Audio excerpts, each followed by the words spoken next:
Hi, it's Jennifer with Astro T Astrology. Welcome back to my channel. So today I wanted to talk to you about a couple fun aspects that are happening in our charts tomorrow.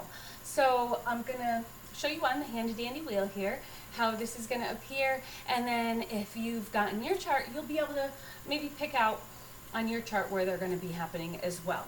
So if you haven't already, please go to astro.com, download your chart. You're going to need your birthplace, time, and date, and you'll be able to kind of follow along a little bit. And if you don't want to set up an account there or anything like that, please feel free to email me at astrotastrology@gmail.com. I'll send you, tell me what you're looking for. I'll send you a chart. Just give me that information. I'll even send you a little starter translation. Sorry about that. I dropped my props. Okay, so so these are transits that are happening tomorrow, which is March 16th, 2023, but they are aspects that do happen, about once a year or even more, depending on what planets are involved. Now, the first one we're going to talk about involves Mercury, which is a fast-moving planet, and it involves Neptune, a very slow-moving planet. So the aspect that we're going to be talking about is called a conjunction. So this is when the fast-moving planet comes together with the slower-moving planet. So this is going to be happening in the sign of Pisces. So right now we have Neptune in Pisces. Neptune, if you remember from our last video, is in its dignity in Pisces. It's happy there. It's the modern ruler of Pisces. So then we have Mercury coming along. Boop, boop, boop, boop, boop. It moved into the sign of Pisces back on the 2nd of March. It actually is only going to be in Pisces until the 19th, where it moves into Aries. That's our fastest moving planet, besides the moon, of course. That's the luminary. But of the personal planets, we have Mercury moving pretty quickly. Now, let's think of what this means and how this is going to play out. So a conjunction, or any aspect, is kind of a blending of these two entities, these two planets, and what they kind of signify. So we're first going to look at Mercury. So Mercury is about how you process information. It's communication. It is, sorry, my pot. It's communications, and it is kind of how you structuralize the information that you want to process, and how you go about, learning and things like that. So that's going to be moving into the conjunction with Neptune. Now, Neptune is about illusions, delusions, fantasies, your dreams in life. Not your dreams at night, but your dreams in life. What you desire, what you fantasize about, what you want to accomplish. The dream job that you might have, the dream relationship you might have, homes, that type of thing. It really depends on where this falls in your chart and what part of your life this is kind of going to play out. So what's going to happen with this is it's going to be Mercury is going to take these ideas and fantasies that you've had. Now, this is the start of what we call a cycle. So we also have cycles for pretty much any planet. This would be kind of the new phase, just like a new moon, where it's in conjunction with the sun, and that starts a phase that goes around until it becomes the full moon, and that's when it comes into kind of a fruition. So this is kind of the same thing. So you want to look at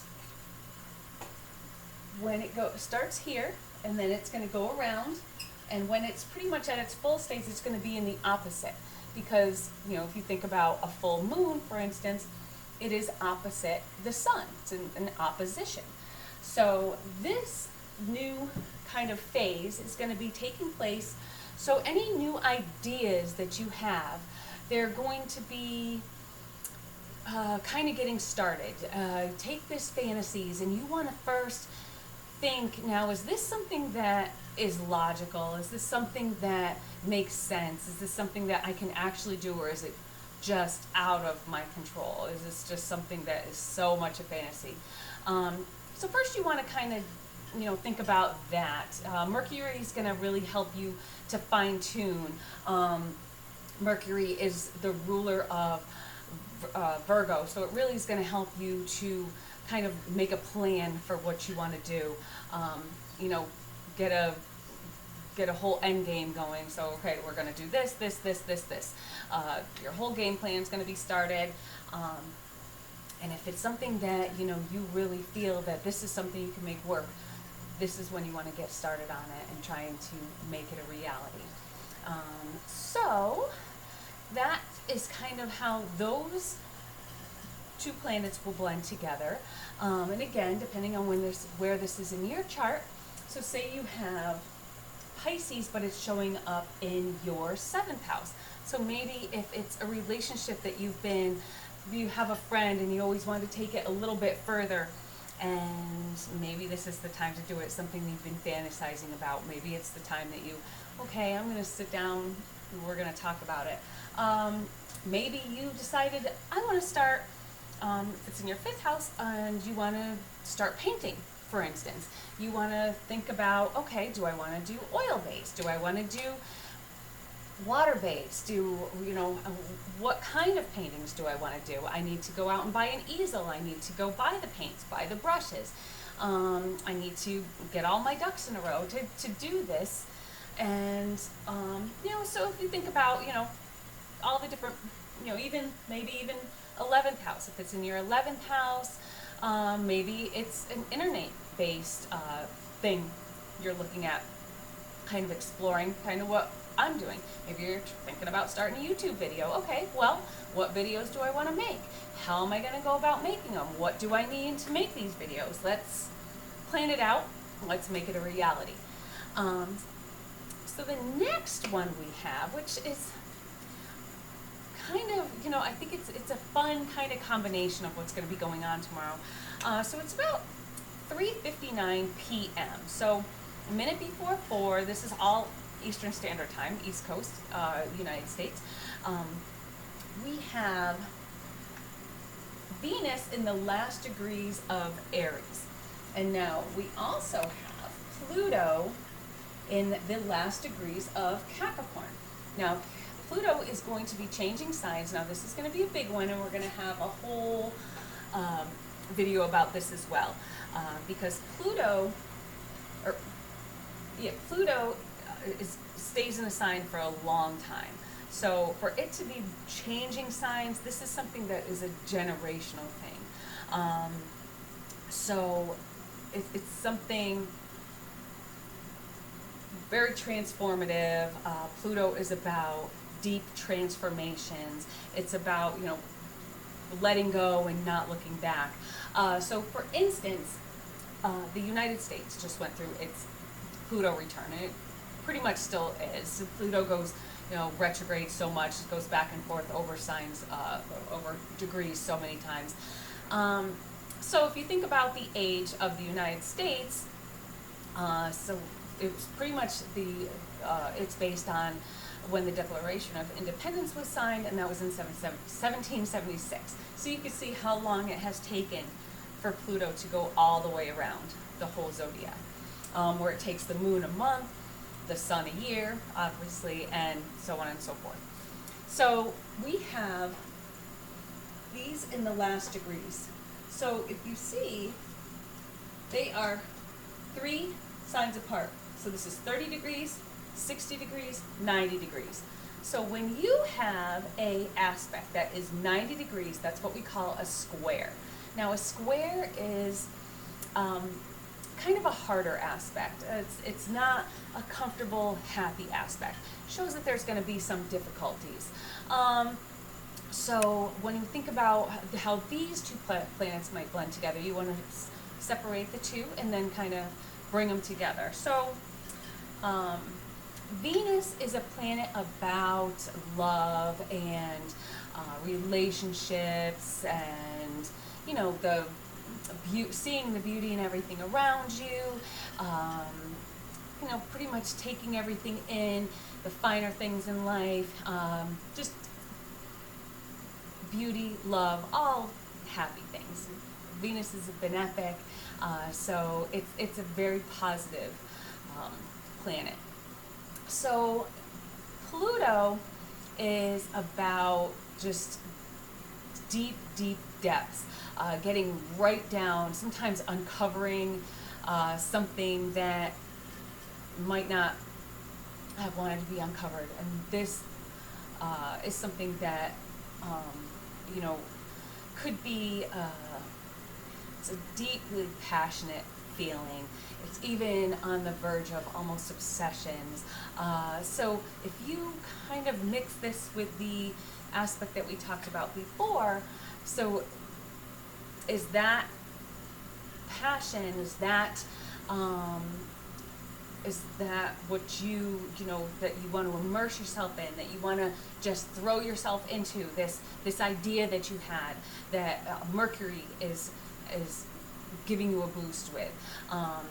Is this going to be something that is just an obsession? Is this going to be something that might be too much? The square shows that it might, you know, have a little itch to it. It might not be as comfortable. Sometimes Pluto will bring things out that you might not want to see, or might not want to have other people see. So you might be feeling naked, feeling a little bit exposed. So, you know, you kind of want to, you know, again, use your Mercury to think about, you know, what is it that it could be at the root of my obsession. Now, very shortly after that, we have Venus, because it was at the very last degree of Aries, moving into Taurus. Now, we talked about in another video the rulers, and now Venus is in its dignity in Taurus. It's very happy there. Taurus, it's, you know, happy in both Taurus and Libra. It is about, you know, really finding the beauty in everything around you. Taurus is about the earth, and so, you know, you want to appreciate what's coming. Venus is, you know, you want to really get out there and look, especially with spring coming. I've already been out in my yard, even though we did have a snowstorm last night and they're all covered, but the other day I was out looking at the bulbs starting to emerge from underneath the ground. So it's about growth, it's about you know, new things, beauty and things blossoming. It's about, you know, good food, good, you know, wine, things like that. So you might want to watch it in, you know, that you don't want to overdo it. Of course, that could be, you know, otherwise it's very pleasant. Depending on where this is in your chart, again, is where you want to kind of, you know, keep your eyes open. So, for instance, in our chart here, so if you are an Aries rising, this is going to be in your second house. So, second house is about money and what you possess, your possessions, your material. So you kind of want to be careful, because this could really give you an urge to go out and buy and, you know, oh, I'm a shoe lover, so I'm going to go buy 3 pairs of shoes because it's spring and I want to get ready for spring and I'm excited. And so you kind of want to be careful of that too, because of course in the house of money, you don't want to spend all your money. You want to, you know, kind of keep it there. And Venus is also about money, so, you know, hopefully this will be a money benefic and not a malefic. So we'll hope that it will maybe give us a little boost in our finances. It should boost our mood. This comes along with the spring equinox that's about to start coming along, or the vernal equinox, and we look forward to that because it's about all new rebirth And since the sun is going to be moving into Aries on the 20th next week, we're very excited about all that new rebirth and the whole chart pretty much starting over again. So we start right from the beginning and go around. So we're almost at the end. We're getting really close. So that's pretty much all I have for now. So definitely check out where this is in your chart. If you have any questions, I'd love to give you a little reading. So please feel free to email me at astrotastrology@gmail.com, and I can give you any kind of reading you're looking for. If you're looking for something synastry, something with you and your partner, seeing how a relationship would pan out. If you're looking for, specific dates to see how maybe a upcoming wedding is going to pan out. These are things I'd love to look into for you, and I would love it if you got in touch with me. But thank you for watching. If you like this video, please hit like and subscribe, and we will continue putting out new content. So if you hit the little bell, you'll get notified of all the new videos that we're putting out. So I look forward to it, and we got some more videos coming up, because we got some big things coming up next week with the sun moving into Aries. We have a new moon coming up, and we have, of course, Mercury moving into Aries. And then next week we have the two other big ingresses. We have Pluto finally making its move. It's beginning move into Aquarius. We'll get into that in another video. And finally, the Mars moving out of Gemini and into Cancer. So we'll see how that all plays out. So I look forward to it, and you have a great day.